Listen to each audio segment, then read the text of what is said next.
I talk to lots of individuals who are like, how do you make $1 million? There's a million ways to make $1 million. How do you want to? At the end of that journey, when you look back, like, what do you want to have done?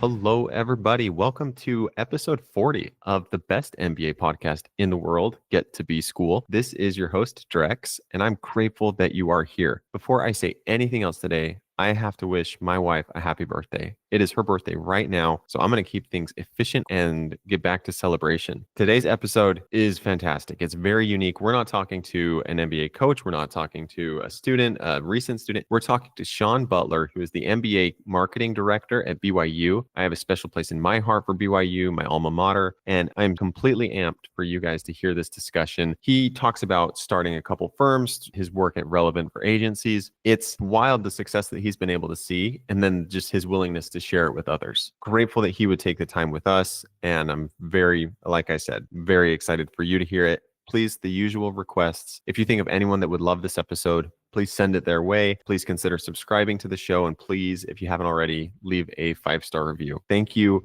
everyone, so much for all the support you've given. I can't believe we're at 40 episodes. I can't wait till we get to 50. Happy birthday, Sarah. Most important part of this whole thing. And before I say any more, let's get to the good part with Shawn Butler. Shawn, thank you so much for coming on the show. Glad to be here. Thank you for inviting me. It's a very exciting episode. We haven't done anything like this in the past. I want to quickly endorse you by a quick anecdote. So you and I met because my sweet mother reached out to your office. It's like, hey, my son, he's doing a podcast. He's so great. And so I was just grateful to her, honestly, for doing such legwork. But then I called you to simply ask a few questions about how to maybe get the podcast in front of people. And then you didn't only do that. You did that within like 3 minutes. And then you stayed on the phone and chatted with me for 30 more minutes just to brainstorm and give me ideas, share a little bit about your own insights. And I've felt grateful ever since. And then I think that just shows who you are as a person. So again, thank you. Would you mind introducing yourself a little bit to the listeners? No, and I love that that's how we connected. I feel like that's often how things happen. I'm a huge believer in education in general, but the MBA, my MBA changed my life. It changed the trajectory of my life. It changed my career path. That I really look at people who have been blessed, who have been given more, that they need to be humble about that. One of my favorite sayings is, you can't rescue someone if you're drowning. So I truly believe that our goal in this life is to get into a place where we can serve others. I feel like there are those who are in a place where they can give more than they take. And I take that responsibility seriously. So when I have people reach out to me that are looking for things, I'm looking at how I can help them and treat others the way I'd like to be treated. Love it. So honestly, I look at my own experience. Getting an MBA opened a lot of doors for me. I did my undergraduate here at BYU. It's a great program. I came all the way from Atlanta out to Utah. We've talked a little bit about how that's a change in temperature, elevation, humidity. It's an extreme change, but it's also a very different cultural experience to come out to a school sponsored by the Church of Jesus Christ of Latter-day Saints. And suddenly I'm surrounded by people with, these values and these goals of living Christ-like lives in everything they do. And for me, that just created this amazing culture of feeling connected to other people who are trying to do good things for some of the best reasons. Here at BYU, okay, this might be a long introduction, Rex, I'm going to jump not in. At all. But I met the girl I later married. She was from the DC area, and we connected here at BYU, and she was like, I'll marry you, but you've got to get me out of Utah. We've got to go back to the East Coast. And I high-fived her. I said, I can take care of that for you. A spoiler alert on this whole conversation is, you may know I'm calling you from Provo today. So it worked until it didn't work. But I got a great education here in my undergrad with marketing. It put me into a position with Home Depot doing their corporate marketing. I moved back to Atlanta. And then when I was working there, I had the opportunity that they said, you should go and get an MBA. Now, like many of your listeners, the MBA comes in your life in different ways. For me, it was a mentor who had one, said, you're driven, you seem smart, you should get one. And I said, what? I don't even know what this is. Like, tell me why would I invest time, energy, quit my job type of a thing? And they made it easy for me.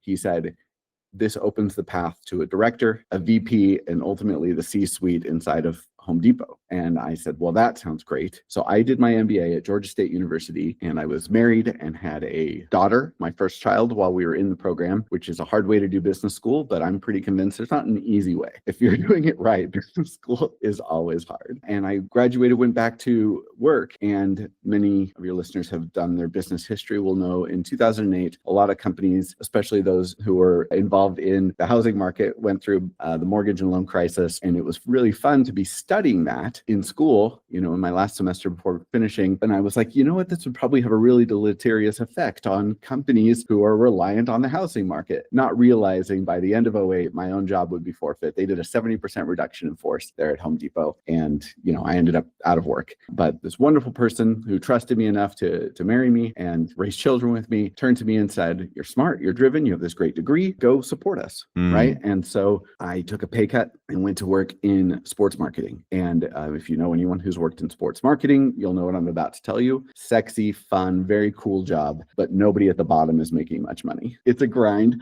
Like many of the jobs you come out of an MBA and walk into, they're going to expect 80, 90, 100 hours a week. The pay's not great, but you're building a resume, you're building a portfolio. It gives you opportunities to demonstrate leadership, ownership, accountability, some of those things that you are trained for in an MBA and that do open the doors further down the road. For me, what the MBA did was gave me the confidence as well as the education to look around and realize, not egotistically, but with facts, right? Self-awareness to say, I know as much about business as the multimillionaires running this agency. And that idea, I couldn't shake that. I complained more than I should have to my wife and some friends for about 5-ish years. I worked in other people's agencies and then finally said I could do this on my own. And that's kind of that transition for me from being a employee or a cog in the big corporate machine to stepping into a very reluctant entrepreneurship path from there. But I really do attribute that to my MBA. I wasn't one of these that you've met, that are 8 years old being like, I'm going to start a business, or 15-year-olds who are going to IPO. I was never on that path. It was really an awareness in the world of the business I was in and looking around going, yeah, I could do this. The double-edged sword of education is I could look and see, we have issues with our accounts receivable, with our client retention, with our hiring practices inside of this business that I said, with some tweaks, I could do this. I could do a better job or as good a job as a lot of these people are doing, and was willing, able, and then fortunately had a family that was on board with that entrepreneurial adventure for me. That is much more of a roller coaster than I appreciated when we chatted earlier. Sure. That's a ride.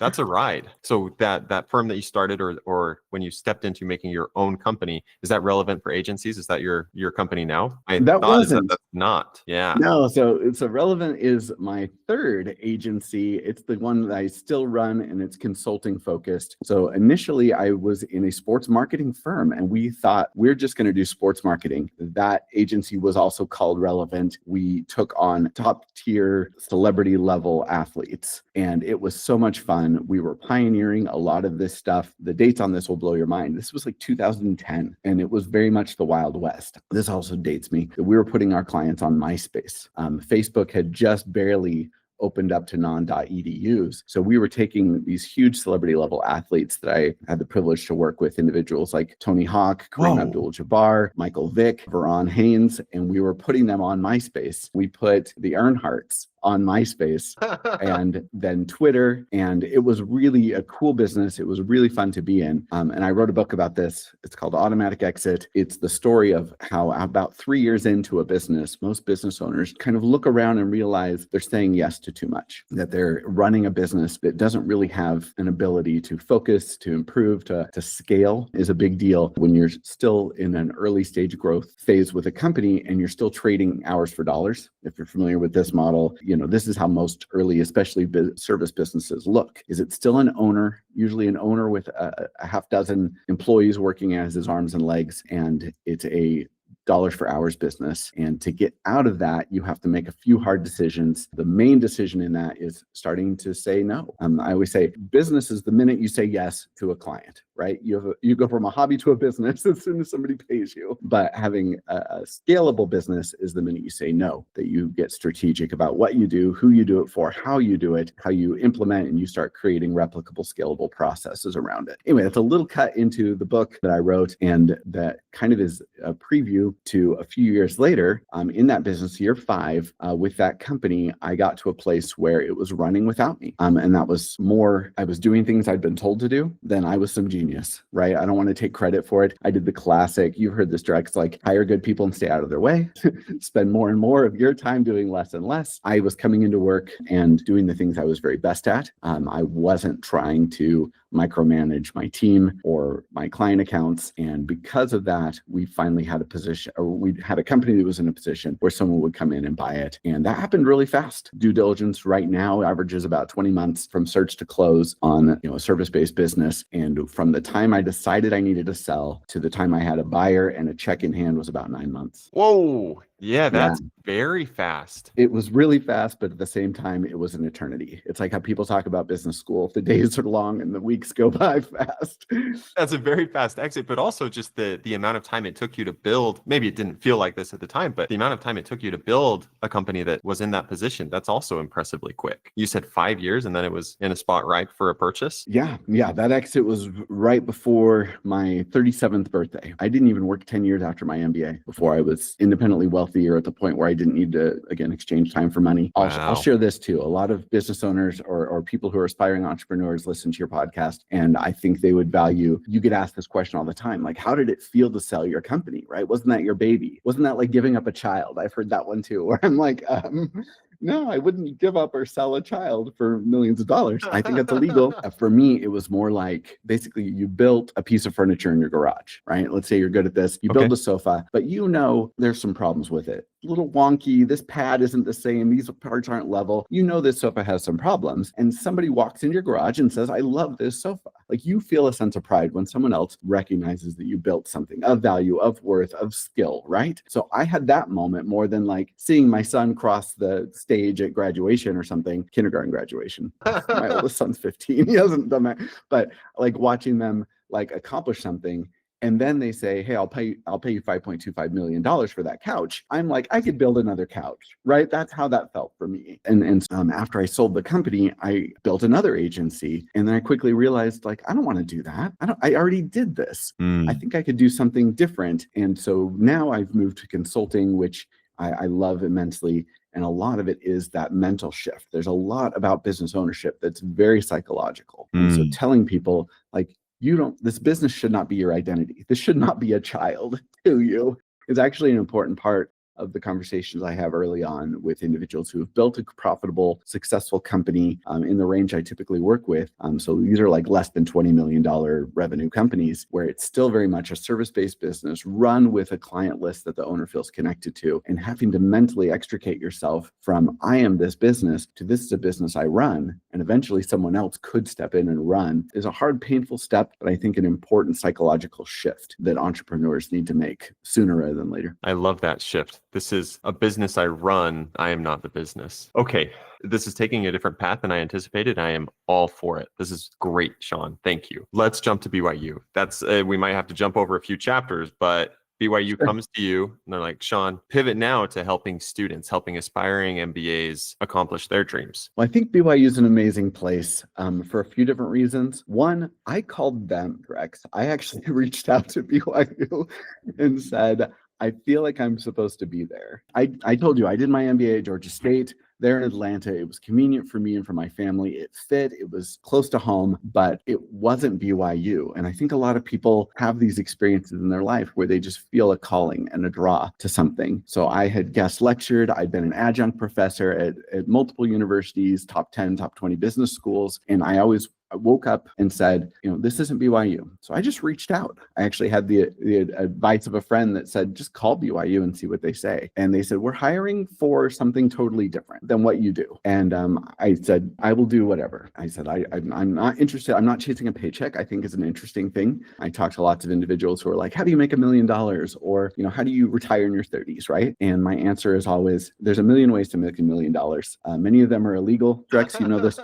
But as far as illegal ways, is the truth isn't that you can or can't. How do you want to? At the end of that journey, when you look back, like, what do you want to have done? For me, that I got to a point where I call BYU and say, I'll work there. What can I do to help? So they made a job for me. I am the first ever director of marketing for their MBA programs. Most MBA programs have a few people in more of a recruiting role, whose job it is almost like salespeople. Again, this may be very relevant to your audience if they know this, that most schools have people who don't call them quotas, but they certainly have guide numbers they're supposed to hit of how they reach out and follow up. And there's certain amounts of tuition that need to come into programs. There's a dark back end to the business of higher ed. I'd experienced that. I'd been involved in graduate admissions at a couple of other schools, and I came to BYU. And honestly, I walked in like a consultant. When I took this job, this was July of 23, that they said, sure, you're welcome to come here.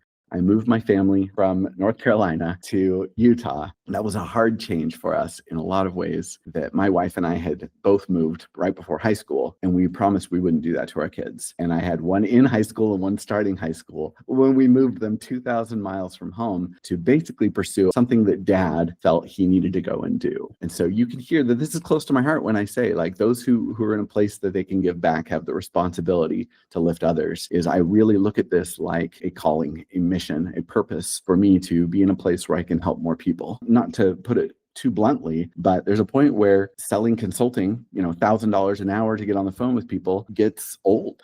Doing things for money's sake will wear out really fast. And I pray that your listeners all have the chance to experience that, right?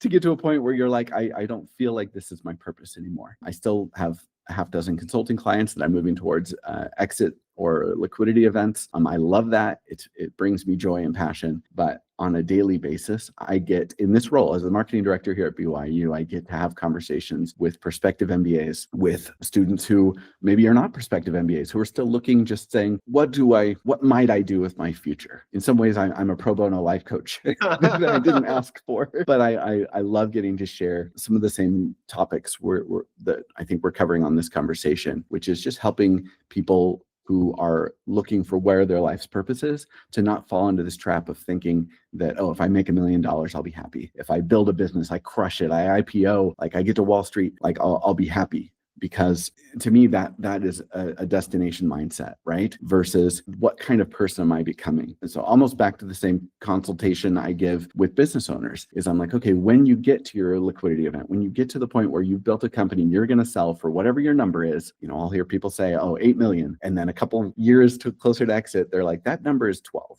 I need that number to be 12. And I said, well, are you on the journey of becoming the person you want to be when you move from being someone who owned a business to someone who has now sold a business and is faced with this very terrible existential crisis of, now who am I? If I'm not a guy who owned a business, am I some multimillionaire who's just walking around telling people how awesome I used to be? Or am I now evolved to a different person who's in a place where, again, I can go and lift and serve and give back and help others? And if that's your goal, and again, there's lots of great MBAs out there who are still in the grind, who are still in the goal of, I need to make $1 million or die trying. And one of the things related to that I found is that BYU's MBA program, it's a top-ranked school. It's a great professors, we have strong rankings, but we attract a very different audience than some of the other, top 20 programs out there, in that we get people here who are like, great, how can I use this education, use this top-ranked alumni network in the world, use the ability to go make more money, to make an impact for good. And I think that really resonates with people who are motivated by more than, I want to retire early, I want to make millions of dollars, I want to go be in PE and VC and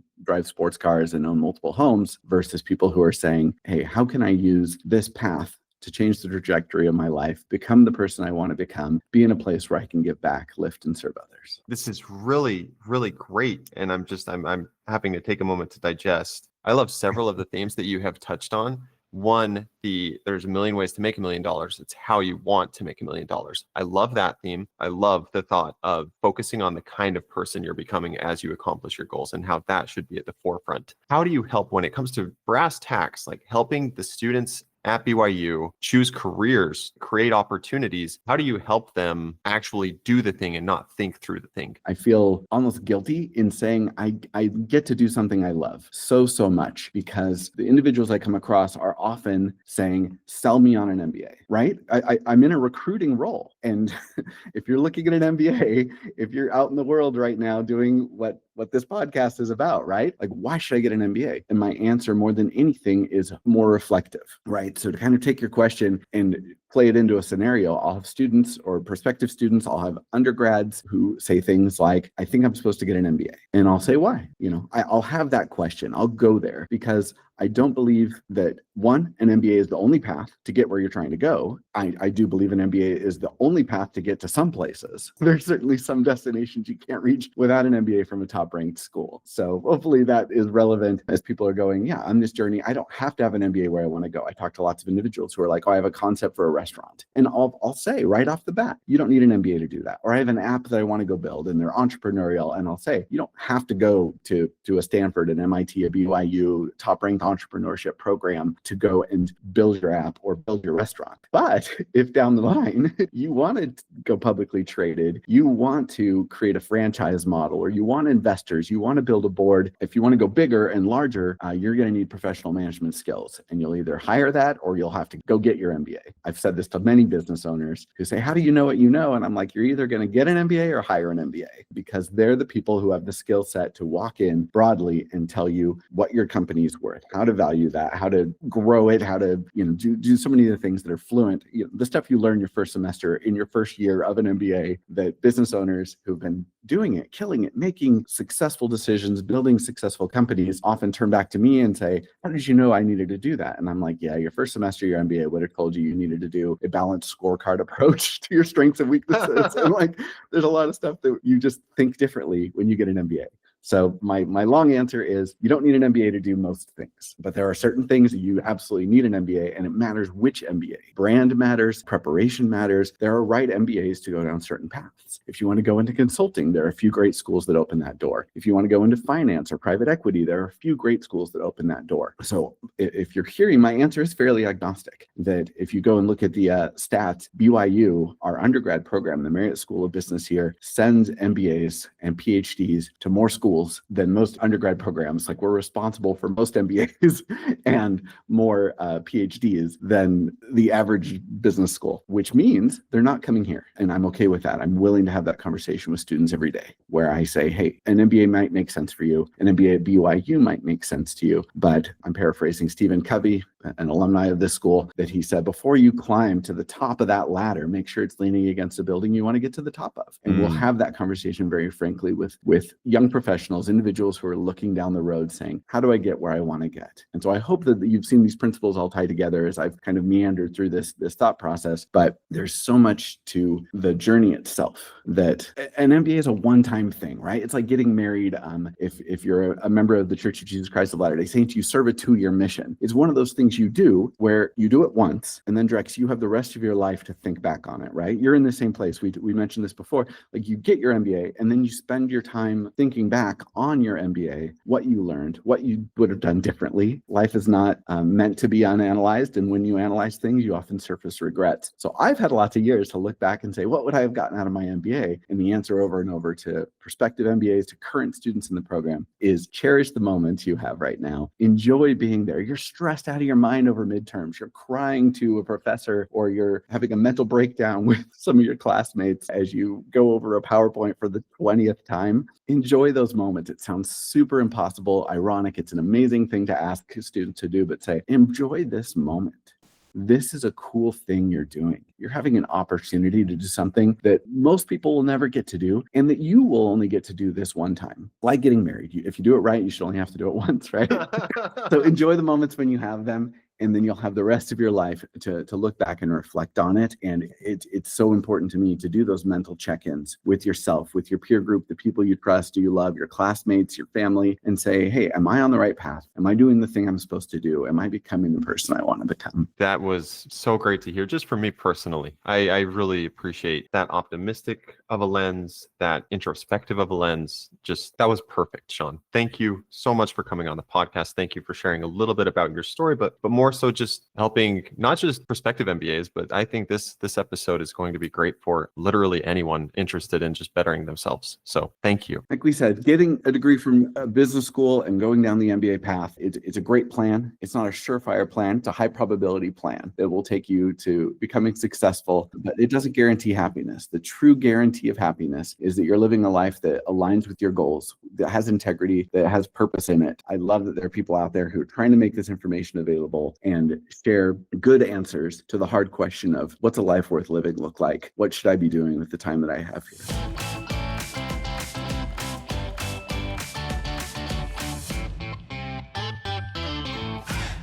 You asked for my TED Talk because that's what you just got.